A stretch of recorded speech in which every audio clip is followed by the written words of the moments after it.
first thing I want you to know is if you are in business or thinking of going into business and you go to a bank and you generally say to them, I want to get a business loan, instantly their eyes light up, the dollar signs go off, and they know they're going to make more money from you because, one, they can charge you a high application fee.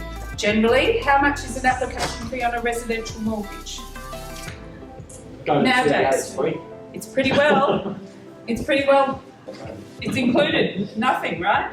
Well, before they even look at you for commercial, it's like $800. And it's funny how they're all so consistent. $800. It's funny how the banks can all manage to work out their pricing and all go, oh yes, CBA, mine must be $800. Oh, someone else, mine must be $800 too. They all work the same. Isn't that interesting? And they'll also charge you $800 for a valuation. So there's $1,600 before they've even come at you and said yes, whether they'll agree to it or not. So it can be really expensive, and you're actually offering them a residential security. And generally, if you only borrow to 80% or less, there's not much risk to the bank. Now they say, well, it's small business, so it's going to be risky to them. Yeah? Poor Andrew. I've got a nice pun coming up for you later on.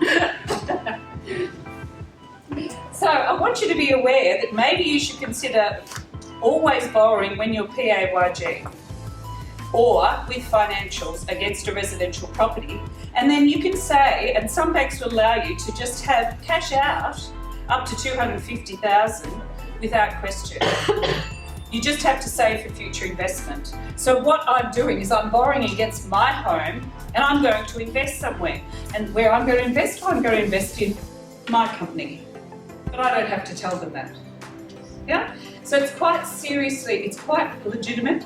There's nothing peculiar about this, but you need to set it up properly. Now, some of the banks will insist that they know what the cash out is for and they will refuse to lend to you for just cash out. So you need to know where you're going, which is another reason why you should be using because we're more likely to be able to direct you to the right way. Okay? So this is quite important.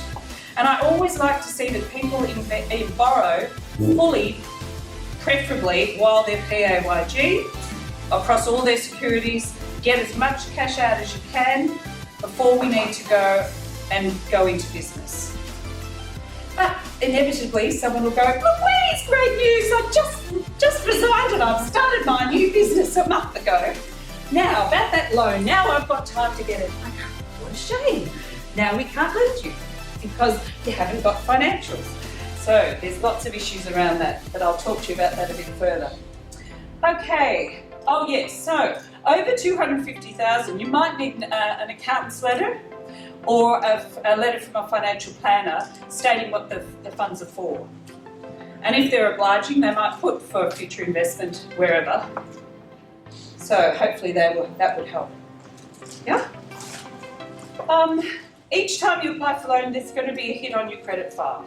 Okay? So it is really, really important not to shop your scenario to different banks. People tend to think, oh, I went to one bank, they refused me, I'll go try the other one.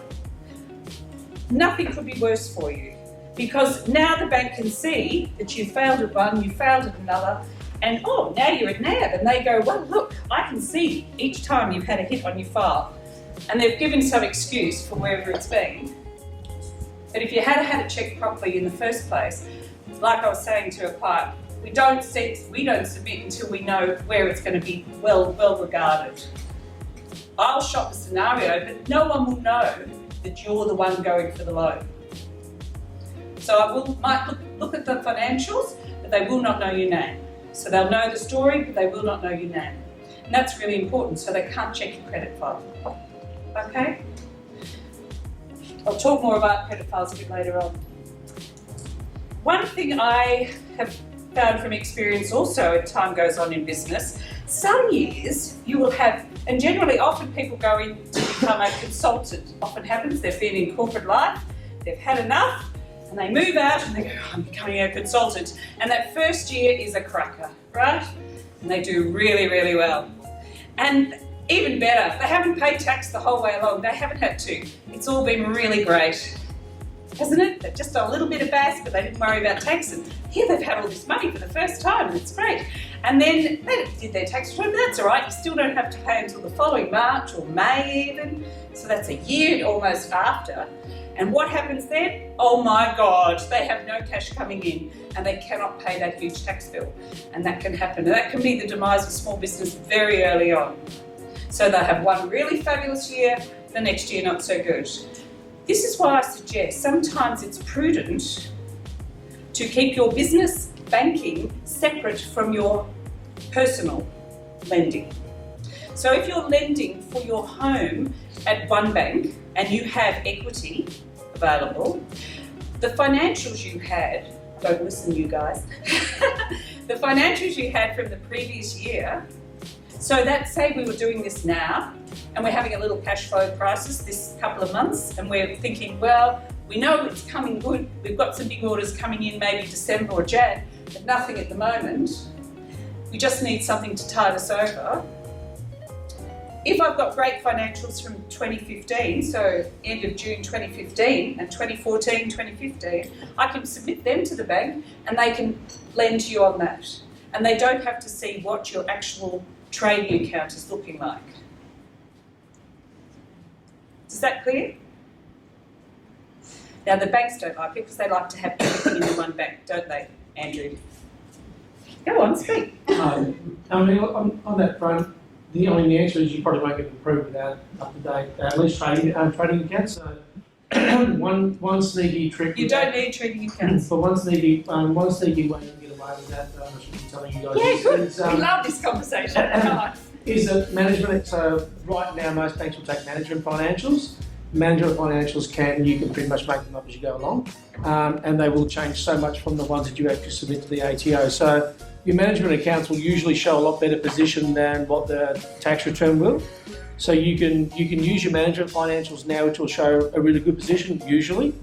And what you will if you're lending for residential, you don't even need them. Yeah, no, but I mean, I'm just saying from a business point of view, though, you can use management accounts at the moment still. You can. You can't, absolutely.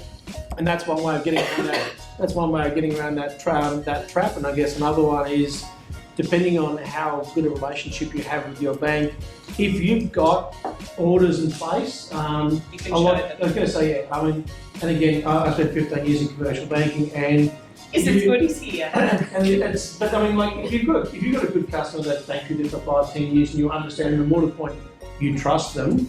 If they've got some invoices, etc., and you understand that okay, funds are going to come in, you'll give lines of credit or thereabouts against those orders, so you know that funds are going to come in, so you'll give them whether the extension. You might, and that will again if you trust them, you will. Yeah.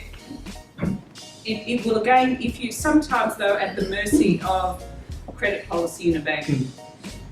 Whereas if you're in residential, you don't have to worry about that. You can just use your actual tax returns, borrow in your residential property, use the good returns from last year. It's not a business loan. It's you lending to your company again. Not that I'm saying that this is sustainable. I don't want to see you going into more debt. And in fact, this whole talk is on, please, probably don't borrow to buy a business or go into business. I'm really actually probably anti that, which is ridiculous. I do it all the time, and I love healthy debt, but I think, we've got to be careful. So yes, you're absolutely right. That is another way. If you're borrowing in commercial for commercial, use your financials and go and give the good story. But if you haven't got a good story at the moment and you just need to keep trading, there are ways and means to get it. Okay, and if you do end up with a large tax debt at some point and you're thinking, I can't do this, always go and get help. There is help available. Brokers will always be able to, good brokers will always, won't they, guys, always find you some way to get that money if you've got equity in a home. So it's really important to always keep it and keep yourself with that cash flow. Okay?